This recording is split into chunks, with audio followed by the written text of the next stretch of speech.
Ship आया था जिसमें बुलेट थे जो इजराइल को जा रहे थे गाजा लोगों को मारने के लिए, और वहाँ के पोर्ट वर्कर्स यूनियन ने उस शिप में चढ़े सारे कंटेनर निकाल लिए और वो सारे बुलेट ले जाके ग्रीस के एथेंस से मछली मार्केट में फैला दिए, क्योंकि कौन है ये बुलेट उठाएगा। तो ये उदाहरण है इस बात का कि अगर दुनिया भर की सरकारें और बड़े बड़े एनजीओ तभी कांग्रेस सारे साथी लोग फिलिस्तीनी लोगों के साथ एक पुख्ता संघर्ष और सॉलिडारिटी बढ़ा सकते हैं, और ऐसे और कदम उठाने की बहुत जरूरत है। मैं उम्मीद करती हूँ कि ये कन्वेंशन उस दिशा में सोचेगा। दूसरा रीजन ये भी है कि अगर आपने जरूर सुना होगा कि एक तरफ से तो इजराइल फिलिस्तीनी लोगों पे नरसंहार कर रहा है, दूसरी तरफ वो जो लोग एक साम्राज्यवाद की व्यवस्था में रहते हैं, तो फिलिस्तीनी वर्कर्स के पास कोई चारा नहीं होता है इजरायली लोगों के इजराइल कंपनियों के साथ काम करने के अलावा।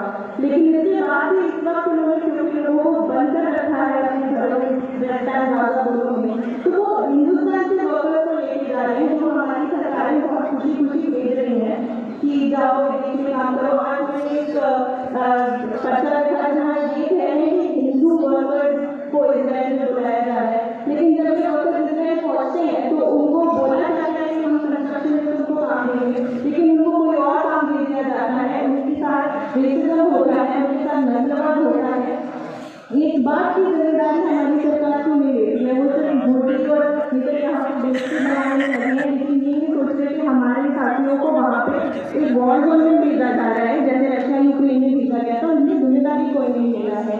तो ये दोनों तरफ से एक जरूरी गठबंधन होना है ट्रेड यूनियन का फिलिस्तीन के साथ। एक तरफ तो कि हम हमारे हाथ में है कि हम इजराइल कंपनियों का बहिष्कार करके, खास करके जो हमारे पोर्ट्स हैं, पोर्ट्स में से हथियार ना जाने दें, इस तरह के आंदोलन चलाने से हम असल में फिलिस्तीनी लोगों के साथ खड़े रहेंगे। और एक तरीके से सिर्फ एक ही तरीका है, एक मिलिट्री एम्बार्गो इजराइल से स्थापित करने का, जिससे अमेरिका को हथियार देना बंद नहीं कर रहे हैं, लेकिन अमेरिका के वर्कर भी वहाँ के तटों पर खड़े होकर उन शिप को जाने नहीं देते हैं कई बार।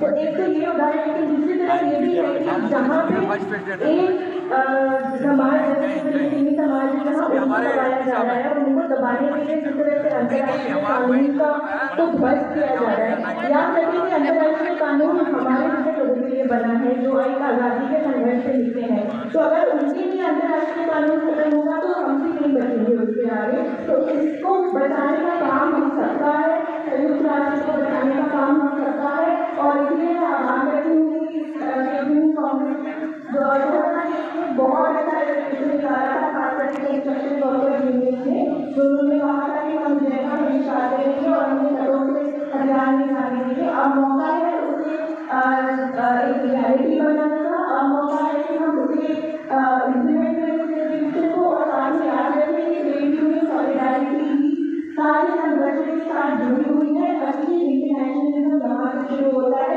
मुझे बुलाने के लिए धन्यवाद। जय हिंद, लाल सलाम, फिलिस्तीन जिंदाबाद।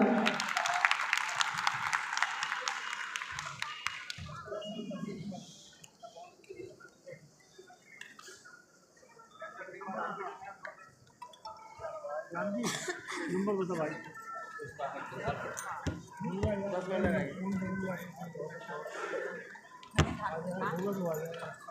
साथियों, AICTU 11 नेशनल कॉन्फ्रेंस का दूसरा सत्र है, ओपन सेशन।